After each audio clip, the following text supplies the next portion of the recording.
2003 में मेरे पास प्रस्ताव आया था कि बम का बनाने के प्रशिक्षण लेना है। अभी क्या 2004 में लोकसभा की चुनाव है, तो उस चुनाव के लिए सब करवा रहे हैं क्या आप लोग, देश में माहौल ख़राब करने का। तो सामने वाले निरुत्तर हो गए, कुछ बोल नहीं पाए। उनको पता चला कि मुझे इनकी साजिश को जानकारी मिल गई। तो वहाँ पर एक 3-4 दिन की ट्रेनिंग हुई और ट्रेनिंग में मिथुन चक्रवर्ती नाम का व्यक्ति बम बनाने का प्रशिक्षण देता था।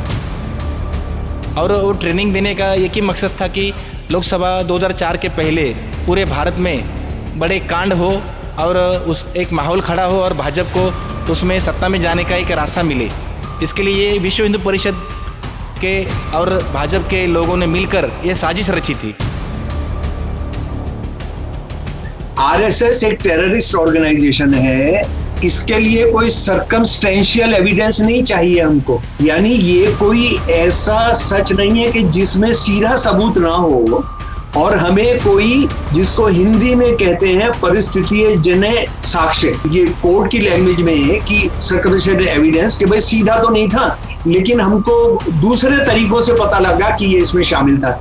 आरएसएस का जो है सीधा वो किस तरह से टेरर करता है, और उस टेररिज्म की एक पहली सीढ़ी होती है षड्यंत्रकारी होना।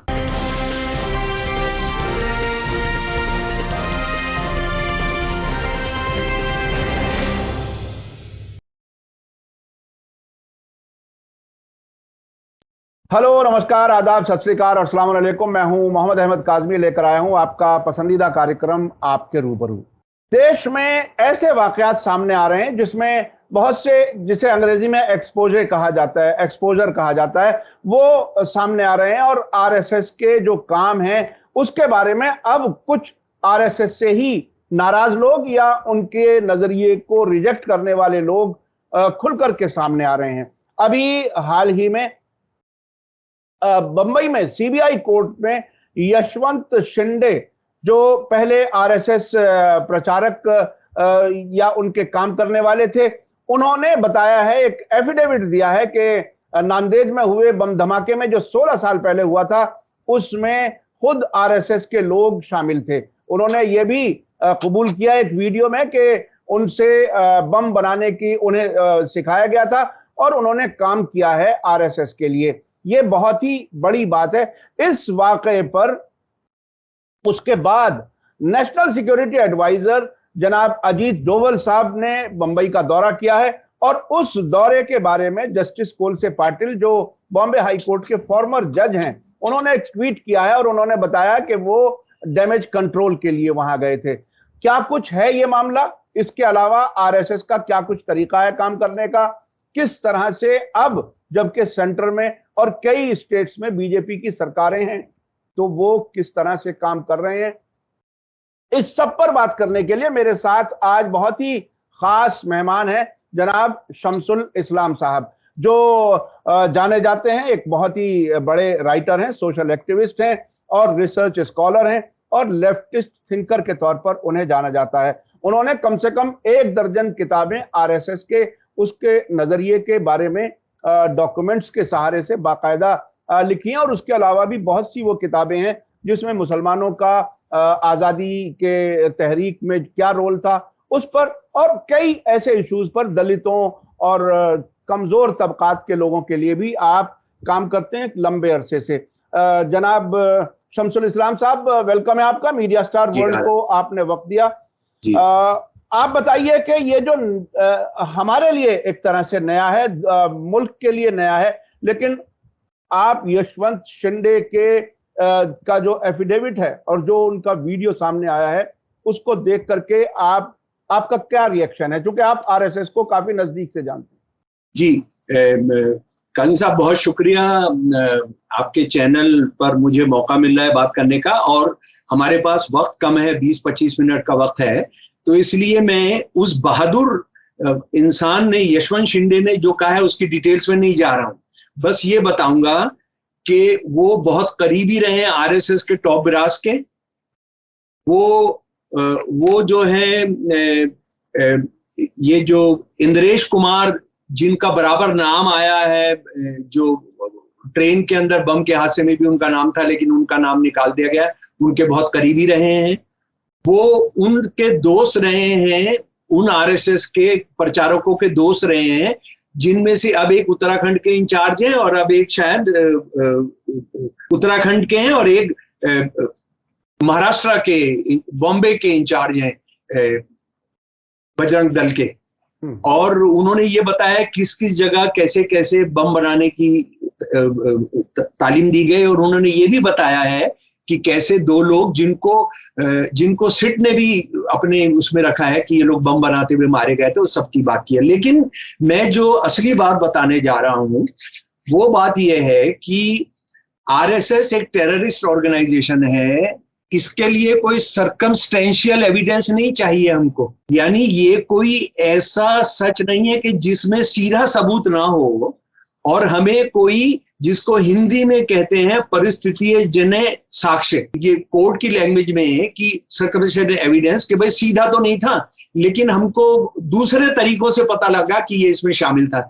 आरएसएस का जो है सीधा सीधा वो किस तरह से टेरर करता है, और उस टेररिज्म की एक पहली सीढ़ी होती है षड्यंत्रकारी होना, कॉन्स्पिरेटोरियल होना। तो इसका मेरे को कहीं और जाने की जरूरत नहीं है। मेरे पास आरएसएस की जो 40 साल से मेरे पास दस्तावेज जमा हैं, और उनकी वो सारे दस्तावेज जिसको वो वापस करते रहते हैं, छुपा लेते हैं, लाइब्रेरीज तक से गायब कर देते हैं। मेरे पास ये किताब है परम वैभव के पथ पर। ये क्या हुआ, जब अटल बिहारी वाजपेयी के पावर में आने से पहले, जब खूब आरएसएस को लग रहा था अब तो हम पावर में आ गए और ये सब हो गया, और खुलकर उन्होंने अपने जो खाले ओढ़ी हुई थी भेड़ की, वो भेड़िए जो थे उन्होंने वो उतार कर अपना भेड़िए वाला रूप दिखाना शुरू किया। ये किताब उन्होंने लिख दी कि हम किस तरह से काम करते हैं और हमारे कितने ऑर्गेनाइजेशन हैं, और 40 ऑर्गेनाइजेशन उन्होंने बता दिए, कितने हमारे अखबार हैं वो भी उन्होंने बता दिया। और ये 1 साल के अंदर ये किताब वापिस हो गई। मैं इसका सफा 64 से आपको एक चीज पढ़कर सुना रहा हूं कि हिंदू जागरण मंच, जिससे आरएसएस ने ग्रैहम स्टेन्स और उनके 2 बच्चे तिमोथी और फिलिप्स को जलाकर मारने के बाद, जब इनका नाम आया था दारा सिंह वगैरह का कि हिंदू जागरण मंच ने किया है, तो उन्होंने कहा था हिंदू जागरण मंच हमारा नहीं है, हिंदू जागरण मंच से हमारा कोई ताल्लुक नहीं। लेकिन ये किताब उससे एक साल पहले छपकर आ चुकी थी और वापिस हो चुकी थी। उसमें जरा सा देखिए हिंदू जागरण मंच के बारे में लिखते हुए ये क्या बता रहे हैं। और इसको आरएसएस के एक बहुत बड़े आइडियोलॉग हैं सदानंद दामोदर सप्रे, उनकी लिखी हुई ये किताब है। उसमें वो ये कहते हैं कि हिंदू जागरण मंच जैसे जो हमारे मंच हैं, साथ ही स्थानीय स्तर पर अन्य संगठनों का और अन्य विचारधारा वाले लोगों का सहयोग सहजता से ले पाने की दृष्टि से स्थानीय और प्रांतीय प्रयासों को संगठन या संस्था का रूप न देते हुए मंच का रूप देना अधिक उपयुक्त होता है। हिंदू जागरण की दृष्टि से ऐसे मंच इस समय 17 प्रदेशों में भिन्न भिन्न नामों से कार्यरत हैं, जैसे दिल्ली में हिंदू मंच, तमिलनाडु में हिंदू मुनानी, महाराष्ट्र में हिंदू एकजुट। ये मंच है, संस्था या संगठन नहीं, इसलिए इनमें सदस्यता, पंजीकरण, चुनाव इत्यादि आवश्यक नहीं है। गौर से सुन लें कि हम हर इलाके में अलग नाम से रखते हैं, उसकी मेंबरशिप नहीं होती, उसका कोई फीस नहीं होती, उसका कोई संविधान नहीं होता, उसका पंजीकरण नहीं होता, उसमें कोई चुनाव नहीं होता है। टेररिस्ट ऑर्गेनाइजेशन की और क्या विशेषता होती है, मुझे कोई पॉलिटिकल साइंस वाला बताए और क्या होती है। और इसी किताब में एक बहुत धमाकाखेज जानकारी दी जाती है, और वो जानकारी इसके पेज नंबर 86 में है। ये असल में बड़बोलेपन में और हवाबाजी में, लेकिन वो जब उनको लगता है कि हम पावर में आने वाले हैं तो देखिए हम कितना खतरनाक हैं, वो ये बताने से जरा सा भी नहीं चूकते हैं। और ये हर टेररिस्ट ऑर्गेनाइजेशन करती है। इसने लिखा है दयानंद सप्रे ने, कोई एक सोर्स कोड करते हुए, लेकिन ये दयानंद सप्रे के ही शब्द हैं।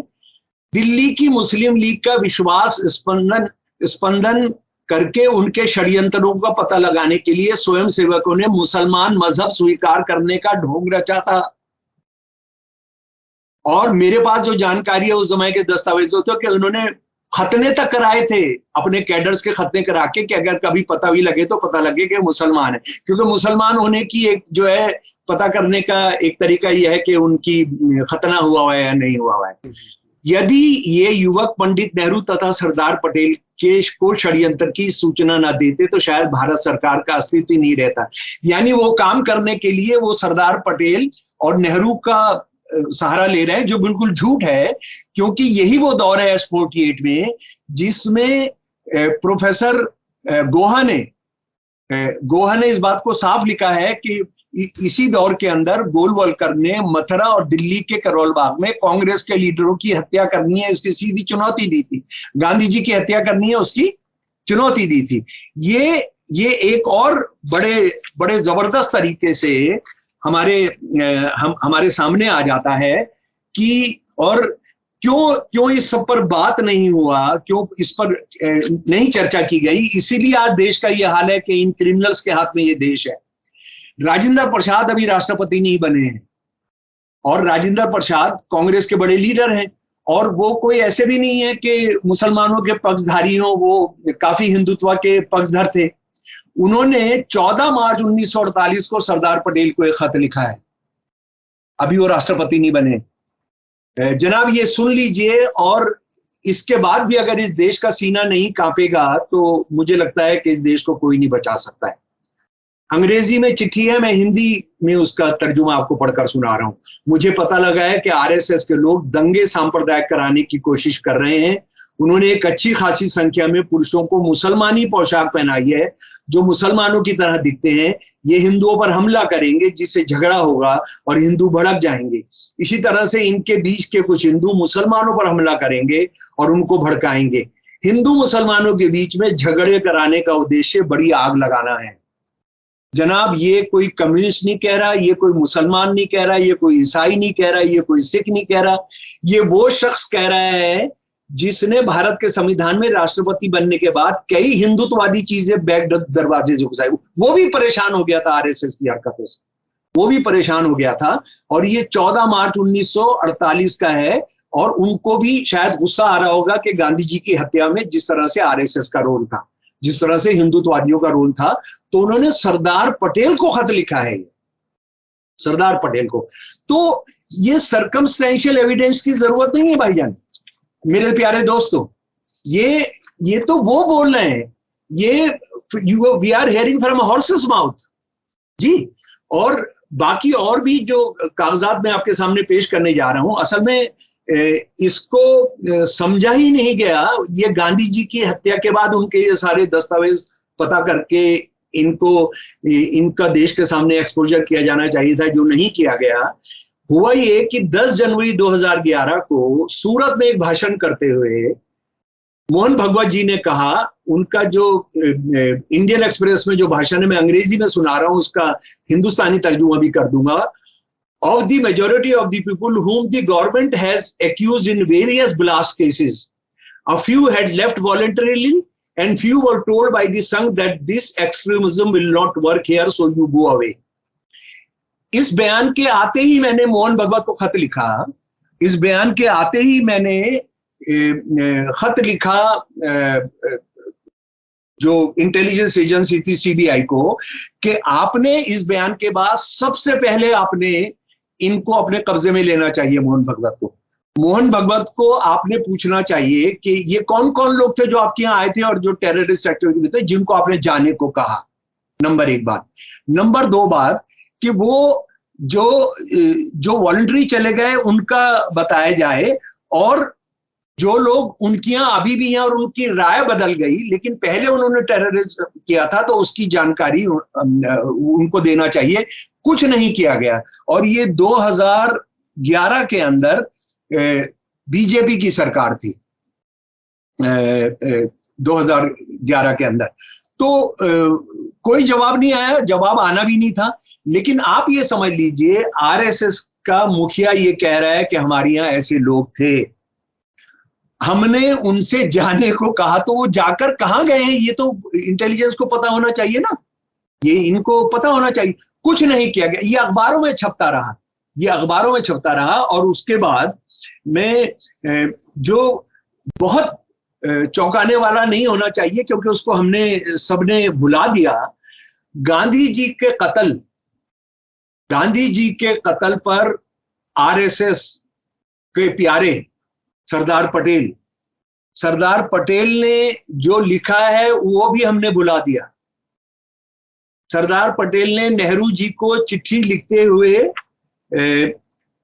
ये चिट्ठी है उनकी फरवरी 27, 1948 की, यानी गांधी जी के असैसिनेशन के लगभग 1 महीने बाद चिट्ठी है। In the case of secret organizations like the RSS, which has no records, registers, etc., securing of authentic information whether a particular individual is active worker or not is rendered very difficult task. एक ऐसा संगठन जिसका कोई register नहीं है, जिसकी record नहीं है, उसके बारे में कौन मेंबर है या नहीं, उसका पता करना is rendered a very difficult task, जिसको आप हिंदुस्तानी में बोलेंगे तो असंभव है। और ये सवाल देखिए बहुत इंपॉर्टेंट है, इस देश को कन्फ्रंट नहीं किया, इस देश ने कांग्रेसी राज्यों में भी कन्फ्रंट नहीं किया गया। वो ये था कि जब आरएसएस वाला ये बोलता है कि ये दारा सिंह हमारा आदमी नहीं है, ये गॉडसे हमारा आदमी नहीं है ना, तो हमको ये पूछना चाहिए, या ये कि राहुल गांधी ने कहा, या जो कांग्रेस के सीताराम केसरी जब ट्रेजरर रहते हुए उन्होंने कहा कि आरएसएस के लोगों ने कत्ल कराया गांधी जी का, जब आप ऊपर मुकदमा करते हैं तो उससे आरएसएस से जो सवाल पूछा जाना है वो नहीं पूछा जा रहा है। वो ये है कि भाई तुम्हारी क्या कोई ऑथेंटिकेटेड लिस्ट है? ऑथेंटिकेटेड लिस्ट है जो भारत के राष्ट्रपति ने पास की है, या तुम्हारे डिस्ट्रिक्ट के लेवल पर डिस्ट्रिक्ट मजिस्ट्रेट ने पास की है, या तुम्हारे सुप्रीमो जो है, तुम्हारा जो सरसंघचालक है उसने पास की है। जब तुम ये कहते हो कि दारा सिंह हमारा आदमी नहीं है, तो इसका मतलब यह है कि तुम्हारी एक लिस्ट है, उस लिस्ट को तुम कंपेयर करके बताते हो। तुम नाडेड में दूसरी जगहों पर, अजमेर के अंदर तुम ये ट्रेनों को उड़ाते हो, तुम हमारे वकीलों का मर्डर कराते हो, तुम गौरी लंकेश का मर्डर कराते हो, तुम एमएम कलबुर्गी साहब का मर्डर कराते हो, तुम और दूसरे लोगों का मर्डर कराते हो, नरेंद्र दाभोलकर जी का मर्डर कराते हो, और कितने मर्डर तुम कराते हो, आरएसएस वालों के तुम मर्डर कराते हो, और तुम ये कहते हो ये हमारा काम नहीं है। तो ये कैसे तय होगा भाई? सारे देश के सामने भारत के संविधान के साथ एक डॉक्यूमेंट नथी कर दिया जाए कि ये आरएसएस के मेंबर की सूची है और हम पता कर लेंगे। तो ये बात और सरदार पटेल ने जो चिट्ठियां लिखी थी भाईजान, वो मैं उसमें से 1-2 चिट्ठियां आपको जरूर चाहता हूं कि हमारे साथी लोग जाने। ये चिट्ठी लिखी है सरदार पटेल ने, चिट्ठी लिखी गोलवलकर को चिट्ठी लिखी 11 नवंबर 1948 को। मैं पढ़कर सुना रहा हूं, जरा सी लंबी है, जरा सी। हिंदुओं का संगठन करना, उनकी सहायता करना एक प्रश्न है, पर उनकी मुसीबतों का बदला निहत्ते व लाचार औरतों, बच्चों, आदमियों से लेना दूसरा सवाल है।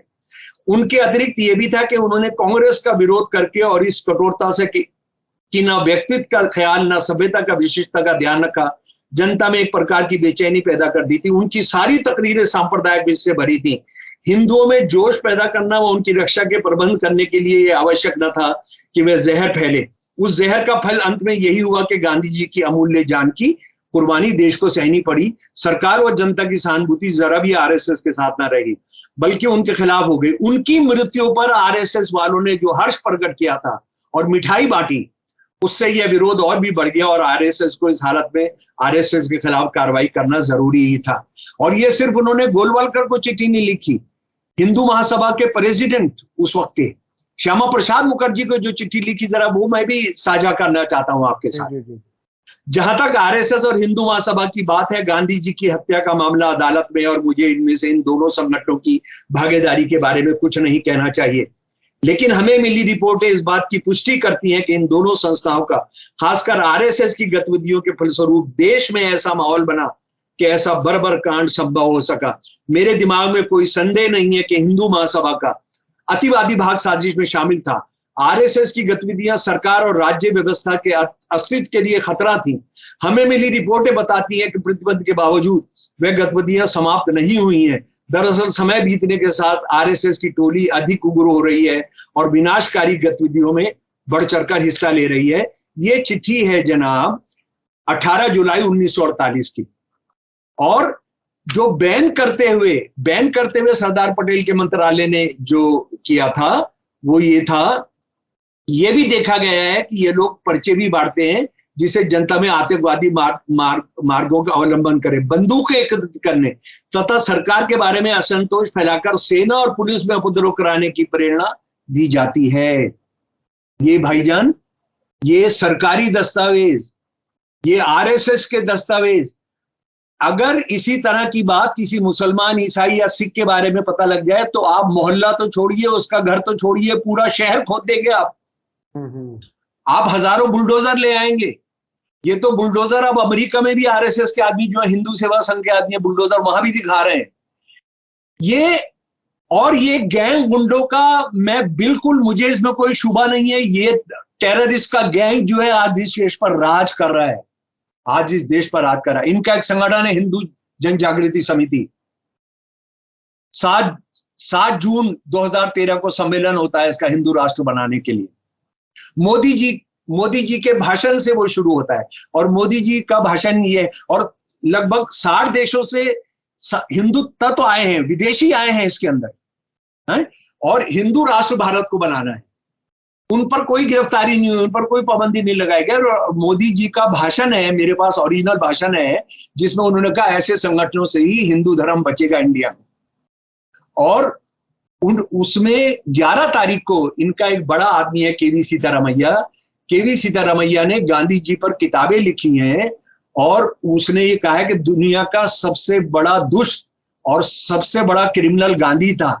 और उसने अपने भाषण में 11 तारीख को, जिसका इनॉग्रेशन मोदी जी ने किया था, उसने कहा, वो भाषण मेरे पास है कि जब जब हिंदू धर्म खतरे में आता है तो भगवान कृष्ण जो है वो अवतार लेते हैं, और गांधी को मारने के लिए गोडसे श्री कृष्ण का अवतार लेकर उन्होंने हत्या की। ये टेररिज्म सिर्फ भारत के अंदर नहीं है भाईजान, मेरे प्यारे दोस्तों, मेरे संगियों, मेरे साथियों। ये जो है न्यूयॉर्क टाइम्स ने 2014 में एक एडिटोरियल लिखा। वो एडिटोरियल में उन्होंने साफ साफ सबूत देकर कहा कि आरएसएस म्यांमार, बर्मा और श्रीलंका में वहां के जो बुद्धिस्ट टेररिस्ट ग्रुप्स हैं उनके साथ मिलकर साउथ एशिया में एक घेराबंदी कर रहे हैं मुसलमानों और ईसाइयों के सफाई की। और उसमें जो मुख्य भूमिका निभा रहा है वो बंदा है आरएसएस का जो एक बड़ा विचारक था, अभी उसको हटाया गया, जिसका नाम भी जम्मू कश्मीर के गवर्नर ने कहा था कि वो पैसा लेकर घूमता था, राम माधव को सीधा चिन्हित किया है उन्होंने कि राम माधव उनके साथ संपर्क में है। और उसके बाद जिसको इस देश के लोगों को भुला दिया, और बदकिस्मती से जो आरएसएस और हिंदुत्व से लड़ने की बात करते हैं उन्होंने भी किया। नॉर्वे के अंदर एक कातिल ने, एक राइटिस्ट ने, एक क्रिश्चियन राइटिस्ट ने, एक जायनिस्ट ने, क्रिश्चियन जायनिस्ट ने 50 से ज्यादा नौजवानों को मारा। वहां की जो डेमोक्रेटिक पार्टी थी, 50 लोग मारा। और उसने 500 से 1100 पेज का एक मैनिफेस्टो निकाला जिसमें सारी दुनिया को कैसे इस्लाम से, मल्टीकल्चरलिज्म से, इक्वालिटी से, सोशलिज्म से बचाना है और उन सारे मुसलमान ईसाइयों को खत्म करना है, सारे मल्टीकल्चरल स्टेट्स को खत्म करना है। उसमें आप जानना चाहेंगे कि कितने पेज हिंदुत्व, आरएसएस और विश्व हिंदू परिषद को लेकर लिखे हैं? 150 पेज है उसकी तारीफ में। वो मैनिफेस्टो गूगल पर है। वो मैनिफेस्टो में उसने लिखा है कि सारी दुनिया में जो केंद्र बनेगा आज मुसलमानों के खिलाफ और उसका, उसमें हमने आरएसएस और विश्व हिंदू परिषद से बहुत फायदा उठाना है। मैं ये बताने की कोशिश कर रहा हूं मेरे प्यारे दोस्तों, हम तो कितने साल और रहेंगे नहीं रहेंगे। इस वक्त आरएसएस इस भारत का ही नहीं, दुनिया के सामने, दुनिया के मल्टीकल्चरलिज्म के सामने, दुनिया की डेमोक्रेसी के सामने, दुनिया के जो फ्रेटर्निटी है, दुनिया की जो इक्वलिटी की लड़ाई है, जो पीस की लड़ाई है, उसका दुनिया का सबसे बड़ा खतरा है। ये 58 कंट्रीज में काम कर रहे हैं, हिंदू सेवा संघ में 58 कंट्रीज में। मैंने उसके डॉक्यूमेंट जमा किए हैं। ये वहां पर जिसको हम हिंदुस्तानी डायस्पोरा कहते हैं, वो हिंदुस्तानी डायस्पोरा को बांट रहे हैं, सिखों पर हमले कर रहे हैं, मुसलमानों पर हमले कर रहे हैं, वहां बुलडोजर लेकर आ रहे हैं। ऑस्ट्रेलिया में कैसे सिखों पर हमला किया एचएसएस के जुड़े हुए लोगों ने। ये सारी दुनिया के अंदर तबाही मचा रहे हैं। और इनका इनके राष्ट्रवाद के बारे में ये बात समझ लीजिए कि अमेरिका, इंग्लैंड, न्यूजीलैंड के अंदर, फ्रांस के अंदर, कनाडा के अंदर लगभग 300% हिंदुओं की संख्या बढ़ी है जो हिंदुस्तान से माइग्रेशन करके गए। हाँ जी। और वो वहां पर, यहाँ पर अगर आप, वो बच्चा बेचारा एक अर्शदीप ने कैच गिरा दिया, उसके साथ क्या बुरा हाल किया है। वहां सारे जो एनआरआई हैं, और उनमें ज्यादातर हिंदू सेवा संघ के मेंबर हैं, वो सारे के सारे इंडिया की जर्सी पहनकर और हिंदुस्तान को सपोर्ट करने आते हैं।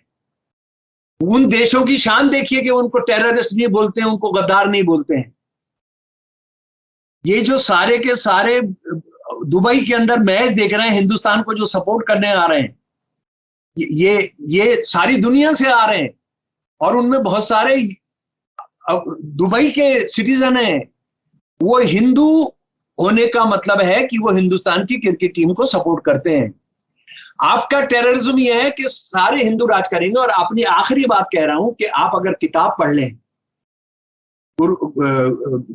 गोलवलकर की we are our nation would define और सावरकर की 1923 में लिखी गई, दोनों किताबों का खात्मा होता है हिंदू सारी दुनिया पर राज करेंगे जैसा कि 10,000 साल पहले वो करते थे।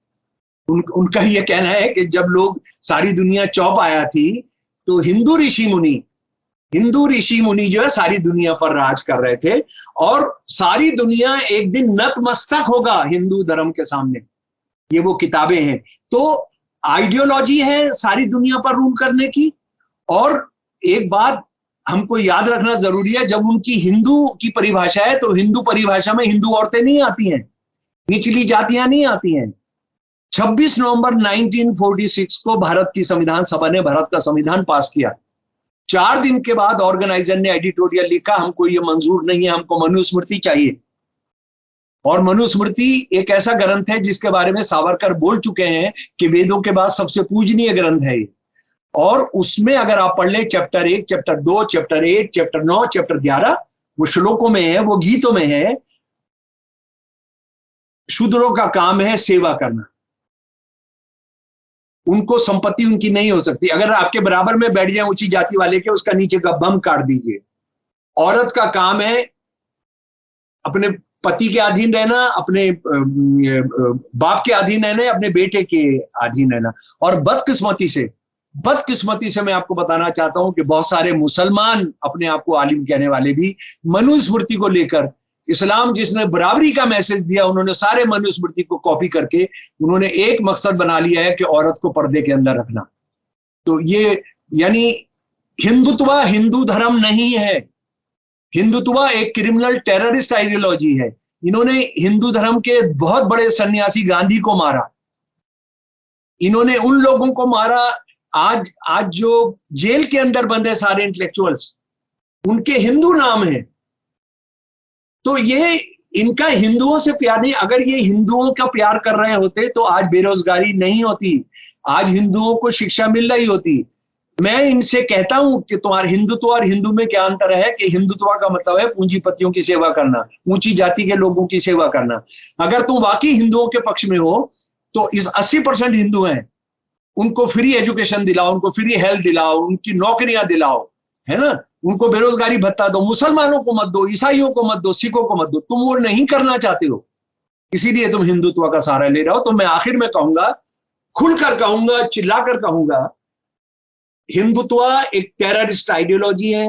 हिंदुत्व इस देश को ही नहीं तबाह करना चाहती, सब सारे देश को एकता चाहिए, वो लोगों को बांट रहे हैं, वो लोगों को बांट रहे हैं। गाय के नाम पर जो मजाक कर रहे हैं कि आरएसएस की जो सरकार है वो गायें बंटवा रही है, गायें कटवा रही है गोवा के अंदर, और वहां कोई मुसलमान और दलित गाय को लेकर भी जाता है तो उसकी हत्या करा देते हैं। नॉर्थ ईस्ट में 7 की 7 ही सरकारें आरएसएस के साथ चल रही, सारी की सारी गायें सरकारी तौर पे कट रही है। तो इनका टेररिस्ट क्या होता है? एक तो उसका दीन ईमान नहीं होता, वो षड्यंत्रकारी होता है, वो किसी को भी अपने रास्ते से हटा सकता है। इन्होंने आरएसएस के अपने लोगों को हटाया है, मारा है, बाकी किसकी जान बख्शे। बहुत बहुत शुक्रिया। अच्छा, शमसुल इस्लाम साहब, आपसे एक चीज और जरा मुझे मालूम करनी है। आपने अपनी बात बहुत ही एलेबोरेट करके इस बात के एहसास के साथ के वक्त कम है, लेकिन फिर भी मैं एक बात ये समझना चाहता हूं कि आज़ादी के बाद तो आपने बताया कि अगर महात्मा गांधी की हत्या के बाद सही तरीके से उसकी इन्वेस्टिगेशन, लोगों तक बात पहुंचाई जाती, आरएसएस के बारे में बताया जाता, तो शायद आज जिन हालात में हम हैं वो ना होते। इसमें कांग्रेस की हुकूमत ज्यादा लंबे वक्त तक रही है। जाहिर है बीजेपी तो अब रिसेंट पास्ट में बाकायदा फुल मेजॉरिटी के साथ आई है। तो कांग्रेस ने जिस तरह से धर्मनिरपेक्षता का, नेहरू जी का एक बहुत ही अच्छा साफ सुथरा जो एक इमेज पेश की गई, या दूसरे और लोगों की भी, चूंकि मैं जो ये इमेज पेश की गई की बात कह रहा हूं कि वो प्रोजेक्शन से बहुत से लोगों को पॉजिटिव और नेगेटिव बनाया जाता है, नैरेटिव बनाया जाता है। तो क्या कांग्रेस भी इस हिंदुत्व को बढ़ाने की जिम्मेदार है? 100%। देखिए, मैं आपको वास्तविक उदाहरण देकर बताऊंगा। है, हमने गोविंद बल्लभ पंत जो आरएसएस के आदमी थे, उनको चीफ मिनिस्टर, प्राइम मिनिस्टर कहते थे उस वक्त में, बनाया। उन्होंने किस तरह से गोलवलकर को बचाया था, जो संदूकों के साथ नक्शे मुसलमान बस्तियों के, मुसलमान गांव के, मुसलमान घरों के। वेस्टर्न यूपी में जेटली एक डीआईजी थे, उनको राजेश्वर दयाल जी जो होम सेक्रेटरी थे, आईसीएस थे, उन्होंने अपनी जीवनी में लिखा है कि कैसे गोलवलकर पकड़ा गया और गोलवलकर को कैसे छुड़वाया। गोलवलकर जब उत्तर प्रदेश का सरहद पार कर गया तो उसको एक चिट्ठी लिखवाई गोविंद बल्लभ पंत ने कि आपने ये क्या किया है, और वो उनकी जीवनी में पढ़ना चाहिए हमने। दूसरी बात यह है, रामलला किसने प्रकट कराए थे? जब बीजेपी का राज था, जब आरएसएस का राज था। ये जो नागरिकता के कानून है, यह जो रजिस्टर है, नेशनल पॉपुलेशन रजिस्टर, इसको गोगोई बोल चुका है, this is our baby, this is our baby. दरवाजा कौन खुलवाता है? कौन हिंदुत्व को सारे इश्यूज शुरू कराते हैं? कांग्रेसी। लेकिन मैं आपको यह भी बताना चाहता हूं कि कांग्रेस ही है जो नेहरू के जमाने के अंदर लड़ी इनसे, लेकिन नेहरू को इतना घेर लिया गया था। नेहरू के आसपास जितने लोग थे सारे वो आरएसएस के लोग थे, चाहे गुलजारी लाल नंदा हो, चाहे ये हो गोविंद बल्लभ पंत हो, या दूसरे लोग हो। यानी आरएसएस से जुड़े हुए लोग तो आजादी के फौरन बाद मध्य प्रदेश के चीफ मिनिस्टर थे, गुजरात के चीफ, महाराष्ट्र के चीफ मिनिस्टर थे, यूपी के चीफ मिनिस्टर थे, पंजाब और पेप्सू के चीफ मिनिस्टर थे गोपीचंद भार्गव जो थे। नेहरू उनसे बहुत करते थे, लेकिन नेहरू को जो पूरे हाथ बन गए और उनका बहुत डिमोरलाइजेशन हुआ जब चीन ने हमला किया। चीन के हमले ने वो पूरे तौर पर घिर गए और उनको काफी निराश, और उसके बाद आप जानते हैं बहुत जल्दी उनकी मौत भी हो गई। लेकिन मैं ये भी बताना चाहता हूं कि कांग्रेस के अंदर आज वो इत्तेफाक से बहन भाई हैं दोनों, वो पहली बार समझे हैं कि असली खतरा आरएसएस से है, और आरएसएस से अगर आप नहीं लड़ेंगे तो आप इस देश को नहीं बचा सकते और कांग्रेस को भी नहीं बचा सकते। इसको हमने समझना पड़ेगा। लेकिन आरएसएस के सारे मुद्दे, वो कांग्रेस में जो आरएसएस के लोग थे, उन्होंने उनको रखे, डाइनिंग टेबल पर सर्व किए कि ये हमने किया, आप इसको खा पी कर जो आपने करना है आप करिए। अच्छा, आखिरी एक सवाल, जो सॉफ्ट हिंदुत्व की बात कही जाती है और अब मुख्तलिफ पॉलिटिकल पार्टियां, कांग्रेस के अलावा भी, वो भी हिंदुत्व की तरफ बात करती हैं या मुसलमानों के बारे में बात करने की जरूरत नहीं समझती या दूसरे तबकात की। क्या आपको ऐसा लगता है कि ये सॉफ्ट हिंदुत्व के टाइटल के साथ वही हिंदुत्व जो आरएसएस का है वो मुख्तलिफ मरहलों में मुख्तलिफ पार्टियों में इंजेक्ट हो रहा है क्या? मेरे प्यारे दोस्त, मैं इसको बिल्कुल नहीं मानता हूं। कोई भी क्रिमिनल ऑर्गेनाइजेशन सॉफ्ट और हार्ड नहीं होती है। देखिए ना, ये बड़ा मजाक हो जाएगा, मैं पॉलिटिकल साइंस के स्टूडेंट के तौर पर कह रहा हूं। जी जी जी। एक बलात्कारी है, बलात्कारी ने बलात्कार करने से पहले उसको आइसक्रीम खिलाई, है ना, उसको आइसक्रीम खिलाई, उसको सवारी कराई, उसको फिल्म दिखाई, उसके बाद बलात्कार किया। तो आप बोलेंगे यार वो तो थोड़ा सॉफ्ट बलात्कारी था, है ना। अरे भाई, क्रिमिनल आइडियोलॉजी में, क्रिमिनल्स में क्या सॉफ्ट और क्या हार्ड होता है?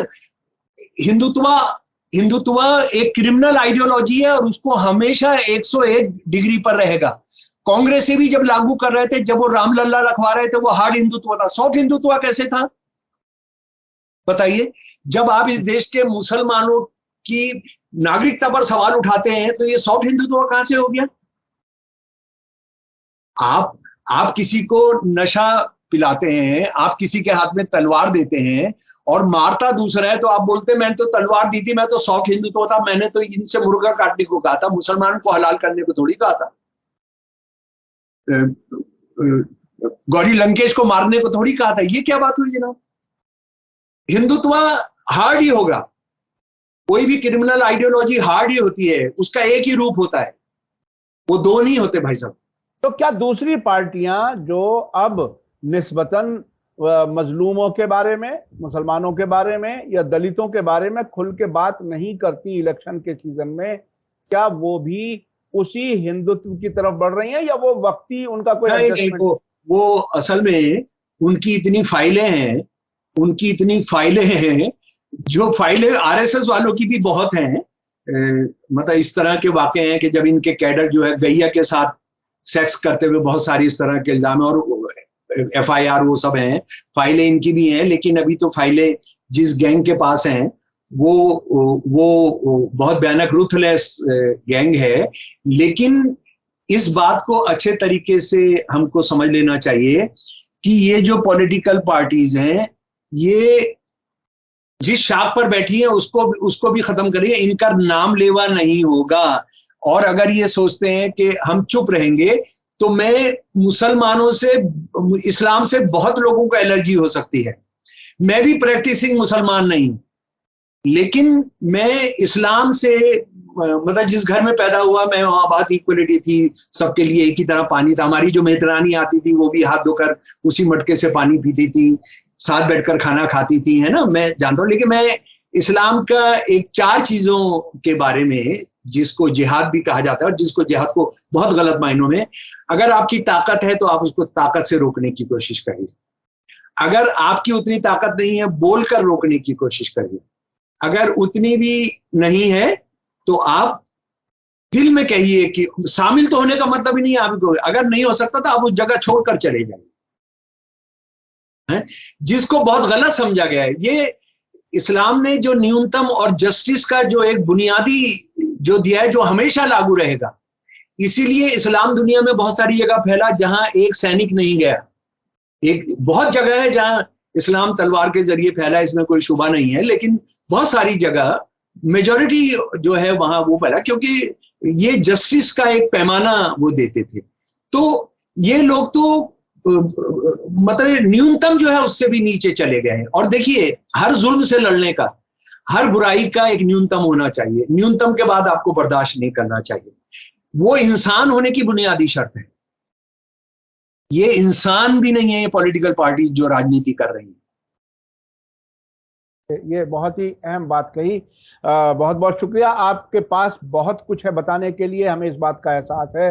हम आपसे फिर बात करेंगे कुछ इसी किस्म के और इश्यूज पर।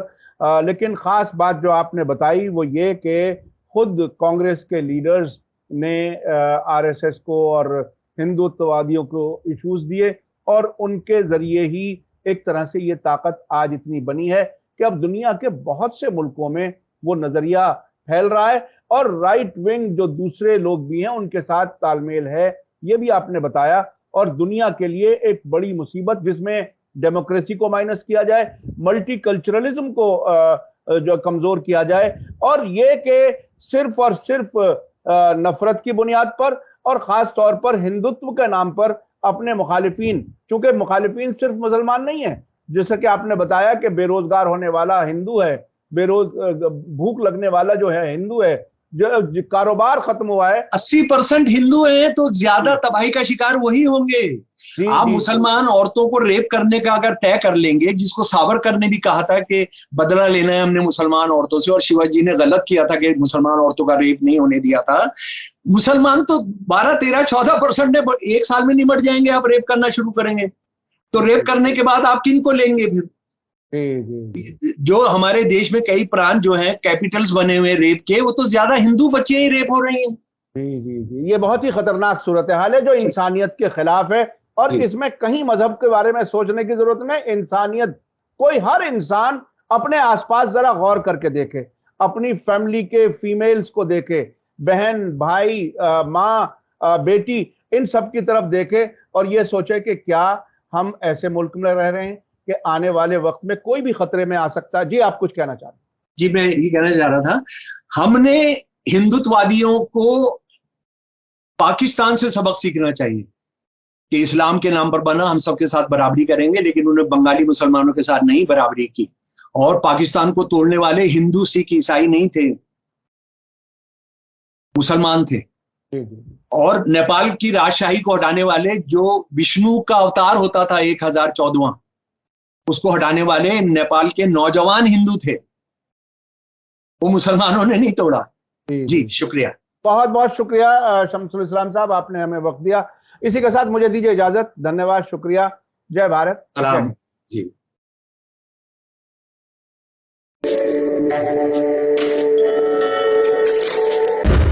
मीडिया स्टार वर्ल्ड के और वीडियो देखने के लिए हमारे चैनल को सब्सक्राइब करें और सीधे नोटिफिकेशन पाने के लिए बेल आइकन दबाएं। और अगर हमारी खबर सच्ची और अच्छी लगे तो अपने व्हाट्सएप, इंस्टाग्राम, फेसबुक और ट्विटर अकाउंट पर ज़रूर शेयर करें।